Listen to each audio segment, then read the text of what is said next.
that in the Recovery Act funding, 20% of the loans have gone to minority-owned businesses and 19 to women-owned businesses. We have over 100 women-owned business centers in our network.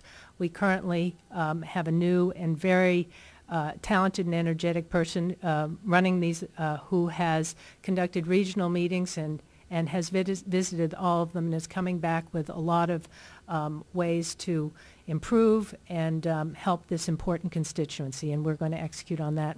I would look forward to working with you on it. Thank you, and I want to also draw your attention to the Hub Zone program.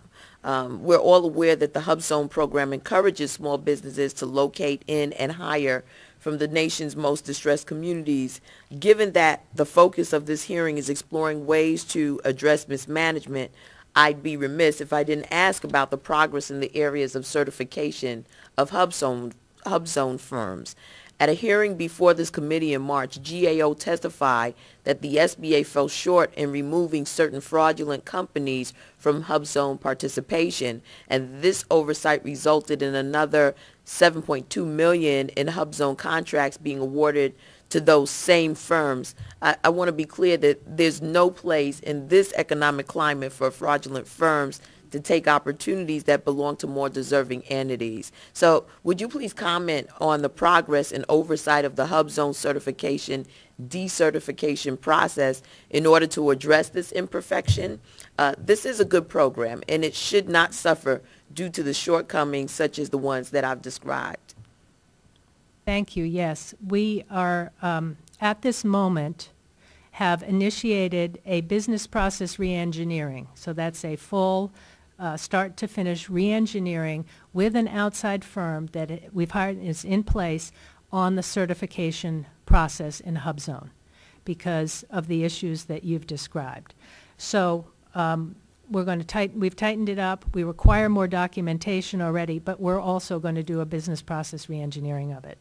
In addition, so that's on the certification side. On the continued eligibility, as I responded to the chairwoman, that's where we did the extra 600 visits, and we are conducting the risk-based analysis to try to find out how to indicate where there is where there are issues of fraud or mismanagement. In addition, we went after the 19 that were cited in the GAO report. 5 voluntarily withdrew. A number 6 were decertified, and 6 we are in the process. We proposed for decertification. 2 were already decertified, and 1 actually is okay. Thank you very much, Madam Chair. I yield back. Mr. Buchanan. Thank you, Madam Chair, for this hearing. Thank you, Madam Chair, for this hearing, and congratulations on your new opportunity. It's a big job. Let me mention, small businesses are getting literally killed. When I look at what we've done with TARP, and this isn't a Republican-Democrat thing, I'm just looking at the country now.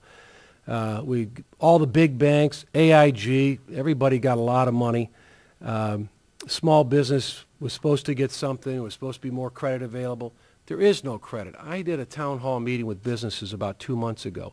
Had 130 businesses, some in Southwest Florida, just south of Tampa. We had the SBA there. They did a very good job, by the way, in terms of answering questions. But I ask in the room, how many people can get credit or have access to credit, that have built work with banks, or how many people has it changed their credit? Everybody in the room raised their hand.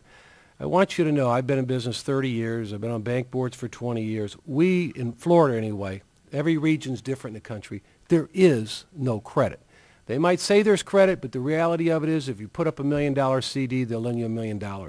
Small businesses today, in Florida, we had in our federation 137,000 small businesses. They create, I think everybody agrees, 75% of the jobs. We talk a good game, and I think the president is committed to small business. I've talked to him personally about that. But we just aren't doing anything to get the money out there. They have no money. They have access to no capital. So I just want to say that in general. Banks will tell you that, but they're all under pressure, their own capital base themselves. They're trying to all survive. Small banks, little banks, I'm talking to them. They're not lending any money. So what do you say to these small businesses in my community and communities across the country about that need credit? Because if they have no credit, we're going to lose a third of them, or a big number of them. Well, Congressman, I also have been traveling and hearing these issues, and I know the chairwoman has mentioned to me as well some of these places that she has gone. We are all hearing that small businesses are suffering.